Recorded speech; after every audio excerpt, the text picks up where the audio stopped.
What's up? Jay from Trick Train Academy. Firearms instructor out of Orlando, Florida. Teach CCWs, private lesson, do a lot of gun education.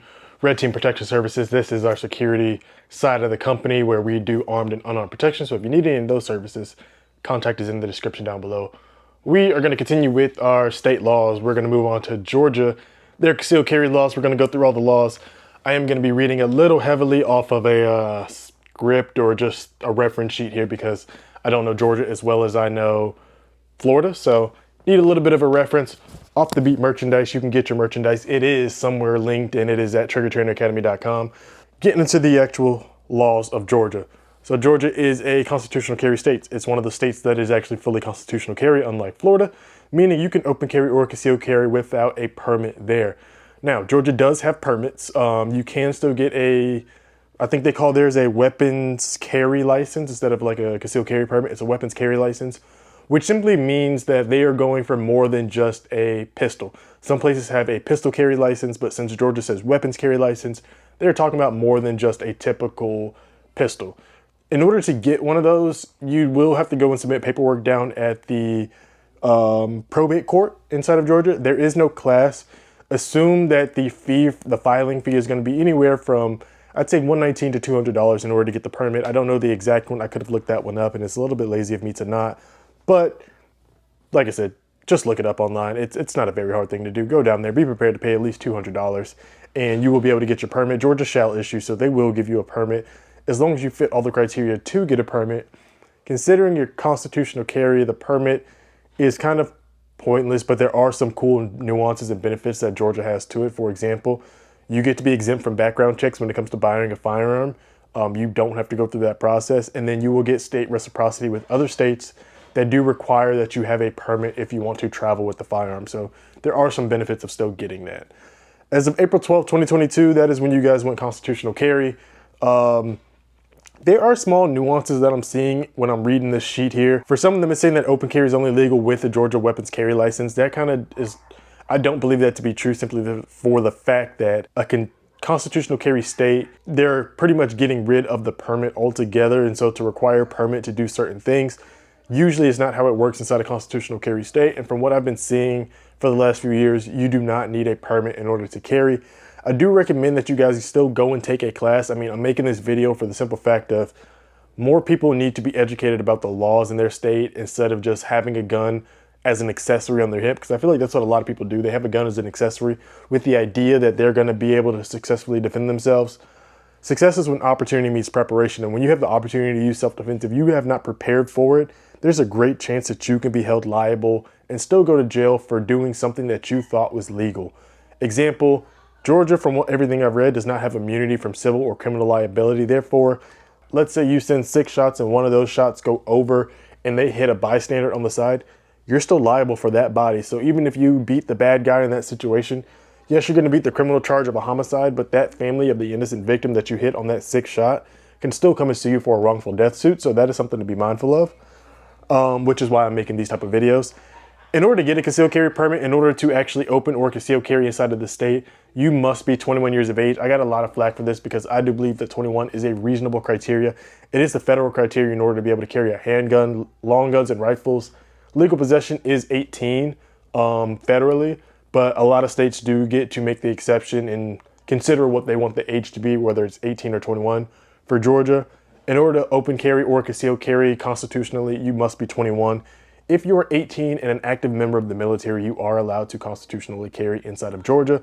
A lot of people gave me flack for that. A lot of people were deeply misinformed on my last video saying, oh, 21, what about the people that are 18, this and that? If you're a regular 18-year-old, no, you are not allowed. And while, yes, you can serve in the military, if you're not actively serving in the military, it's an irrelevant point to make, in my opinion.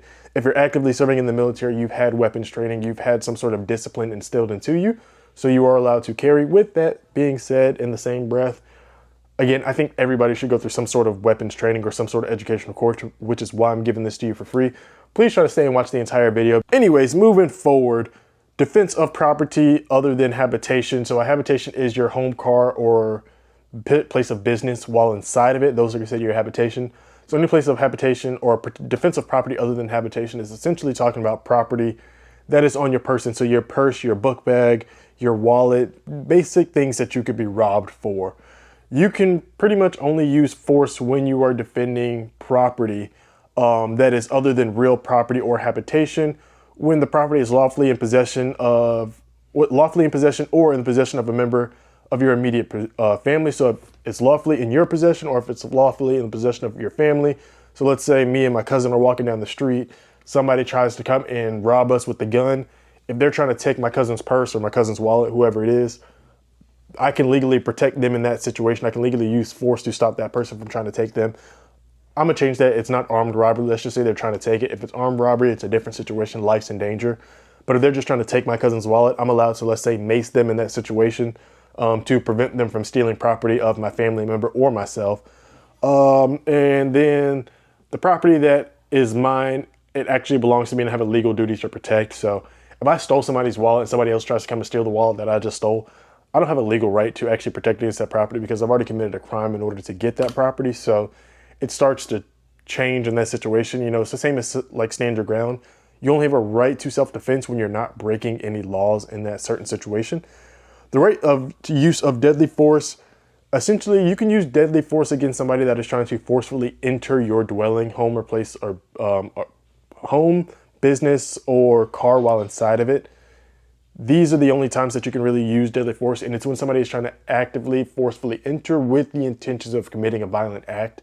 Now, if this is a family member of the house, you are limited in not being able to use deadly force. You may be able to use force unless that family member does not live in the house. But if it is a family member that lives in the house and you guys are in a dispute, you're typically not justified in using deadly force against them in that situation. To read from what it actually says, the use of deadly force which is intended to likely to cause death or great bodily harm to prevent trespass or torturous criminal interference with real property other than habitation or personal property is justified if and necessary to prevent the commission of a forcible felony. So again, to go into the forcible felonies, you're justified in using deadly force in Georgia to the extent that you are trying to stop a forcible felony. So murder, manslaughter, kidnapping, sexual battery, robbery, aggravated assault, carjacking, aggravated battery, home invasion, robbery, or aggravated stalking.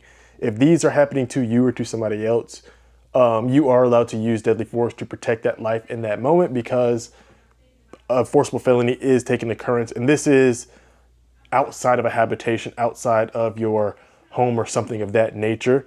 When it comes to actual defense of a habitation, you can use force or threaten to use force to stop somebody from forcefully entering your habitation. But if you know that person is forcefully entering with the intent to cause violence against the person that is inside, you are then justified in using deadly force unless that person is your family member. So if it is a family member that lives inside of the house and you guys are having a major disagreement, a lot of times you're not justified in escalating to the use of deadly force because that person also has a right to be in that house legally. That is a very nuanced situation where maybe they are also on the lease or if they have been staying there for X amount of time. Yes, and you guys get into it, you want to be very careful in escalating to the point that you're going to use deadly force against them. The point you should ever be using deadly force against is ability, opportunity, and jeopardy. Those are the criteria that you should measure using it against. Ability, somebody should have the ability to kill a cripple. They have a gun, bow, and arrow, something that shoots a projectile at a high rate of speed or velocity. They have the ability to kill a cripple. You can articulate why it's necessary. Opportunity, I say anybody that has an impact weapon, knife, billy club, kubaton, baseball bat, nunchucks, inside of 21 feet, which is about 7 yards. Anything inside of this distance, your life is in danger. It takes them 1.14 seconds to close that distance. 7 yards is an extremely close distance to close. Just think about it. Somebody can run a 40-yard dash can be done in about 6 seconds by unfit human, somebody that's not very athletic. If they are athletic, we've seen it 4 flat, that's essentially 10 yards every 4 seconds. So if it is just 7 yards, that only takes about 1.14 seconds for the high level individual to actually close it. So that is what we typically measure using deadly force against. Self-defense in the state of Georgia, it is a castle doctrine state, which is why you have the defense of habitation. It is a stand your ground state. You are allowed to stand your ground if you are not breaking any laws and you have a right to be where you are. This kind of really comes up with a lot of people that like sell drugs. They think they'll always be able to, or they try to claim self-defense if they're, committing criminal activity. And I just say selling drugs because it's just an easy one to go to. Naturally selling drugs is a crime. So you can never claim self-defense in that situation legally or you can never claim stand your ground in that situation legally because you're committing a crime. In order to claim stand your ground, you have to not be committing a crime. You have to have a right to be where you are in all instances. So that's a very big nuance that people need to understand. Like, and so that kind of goes into like brandishing. If you're in a situation where you're going back and forth with this person, but it hasn't really escalated to the point of using weapons, and you think you're going to pull your weapon out to intimidate that person, well, that can be seen as brandishing, and brandishing can be against the law. So in that situation, you may lose the right to stand your ground because you brandished a weapon. Was that brandishing legal in that moment? Can you articulate how they had the ability or the opportunity to put your life in jeopardy? Going back to finish that when I was talking about earlier, jeopardy, another person should reasonably believe that life's in jeopardy when looking at the situation from the outside in. Those are the criteria that you should always measure using deadly force against. And those are usually the criteria that fulfill stand your ground as well. Georgia is a no duty to retreat state, which means that if I am attacking you in this moment, you do not have to turn your back and try to run. You don't have to try to escape. You don't have to try to find a means of safe escape if possible. You can plant your feet on the ground, point your toes, hips, and chest dead at me, and say, I'm not moving until I feel like my life's no longer in danger. That is what standard or what a no duty to retreat state is. When it comes to some of the other things in Georgia, just some of the minor laws that we'll point out, you are allowed to have a weapon inside of the car, openly or concealed. There's nothing that stops you. But again, in order to do that, you must be 21 plus. It does not anywhere specify that you are allowed to be 18-year-old and in possession of a firearm inside of the car. In Florida, it does specify specifically that 18-year-olds are allowed to be in possession of a firearm inside of the car. It does not specify that in Georgia, so I cannot say that that is allowed for an 18-year-old. At 18, you are allowed to be in possession of a weapon. I would assume it's for hunting, camping, fishing, at the gun range, or on private property. While your dwelling is, where your car is considered your dwelling or habitation, and that is usually private property, you're driving it on a public road. So again, I would be very cautious at 18 of possessing a firearm inside of the car. There are no magazine limits. There are no ammo restrictions, which is extremely rare. Like in Florida, you're not allowed to have incendiary rounds or Teflon coated ammo. That's not the case in Georgia. So you guys are very different on that aspect of things. Constitutional carry, yes, that's what this whole video has been about. Non-lethal weapons, stun guns are good to go. Pepper spray are good to go. There is no limit to the actual size of the canister. So you can have one of the big cans of pepper spray and you are good. Bear spray, legal for self-defense against wildlife. There is no state-specific restriction, but misuse against humans can lead to legal consequences. Bear spray is in a much more concentrated version of pepper spray, and I've seen people eat through pepper spray. I usually don't see them eat through the big canisters, but I've never seen somebody eat through bear spray, even if they're drunk. So sometimes it's necessary. It just really depends on the situation. Batons, expandable batons are legal to own and carry in Georgia. Batons are not classified as dangerous weapons, so they can be carried openly or concealed without a permit. I mean, for the most part, a civilian's not going to carry that. That's mainly going to be, you know, armed security, I would say. Brass knuckles are legal to own in Georgia, but carrying brass knuckles concealed without a permit is illegal. So again, the weapons permit allows you to carry more things than just the firearm. Constitutional carry is really talking about the Second Amendment, and the Second Amendment is really talking about firearms, the right to bear arms. Again, Georgia has a weapons carry license, not a firearms carry license. So it's talking about all weapons in general. So when it comes to carrying knives and other things like that, the weapons carry license is what you'll need for a lot of that. There is no duty to notify police when you're inside of the car. So if you are pulled over, you're under no legal obligation to tell that officer immediately that you have a gun on you. If you're open carrying, of course, they're going to see it. If it's concealed inside of the car, again, you have no legal obligation to tell the officer about that at all. So just give them your driver's license, proof of insurance, and registration, and get on with your day. If they ask you, do not lie to them. Do not try to, answer them honestly, because the moment you lie to an officer, that is lying to a police officer. So don't do that, because that can get you a crime, or at least get you a charge, not a crime. Carrying your employer's parking lot, yes, you're allowed to carry no matter where you're employed, whether it is government or private. You are allowed to carry inside of their parking lot. Now, when it comes to government and federal property, you are never allowed to bring a firearm inside of federal property. But again, inside of your car, you are legally allowed to. When it comes to carrying inside an employer's parking lot, yes, even if it is government, but when it is government specific, they do want it to be inside of a locked compartment of the vehicle, so they don't want it in plain view. Rightfully so. Georgia has a lot of car break-ins, as all of you watching this video who live in Georgia already know. So whenever you're having a firearm inside of a car, I mean, it's usually just never smart to leave your gun inside of the car, period, in my opinion. But if you're going to be at work, especially if you're working at a government facility or something like that, they cannot stop you from having a firearm inside of the car, but it needs to be locked up inside of the car. If it's not locked up and they see it, you may be able to face repercussions, or they may be able to bring repercussions against you in that instance. Carry in restaurants or bars, yes, you are allowed to carry in bars and restaurants. There is no state statute making it illegal, and no guns allowed signs are not enforced. So even if that place has a no guns sign on it, it's not a legal enforceable sign. It's a private property sign. So if you're concealed carrying properly, they shouldn't know you have it on you in the first place. But if they do give you posted notice that is not allowed inside, you do have to adhere to that posted notice because it is private property. Georgia doesn't have red flag laws. Your driver's license is not linked to your concealed carry license. There's no public access to the concealed carry registry. The benefits of having your permit is, I think I've already said it, you're exempt from background checks. There's no waiting period, so that doesn't really help you. Here, you still go through a background check, but you get to skip your waiting period if you have a permit in Florida. Georgia, there is no waiting period, but you do get to skip the background check. So there's your benefit. Yeah, those are all the concealed carry laws. I did this one pretty short. I tried to go as in depth about most of the things as I could. These are all the laws. I think it is extremely important that everybody carrying a gun is educated on the laws, because while you may think you know what you're doing, you probably don't. And if your emotions get the best of you, you will go to jail, you will face a charge, and that judge will sentence you. Georgia, this is for you. For everybody else, if you're watching this video and you're not from Georgia or you're not from Florida, comment your state down below and I will get to your state. I'm pretty much going to do one every single day from this point forward.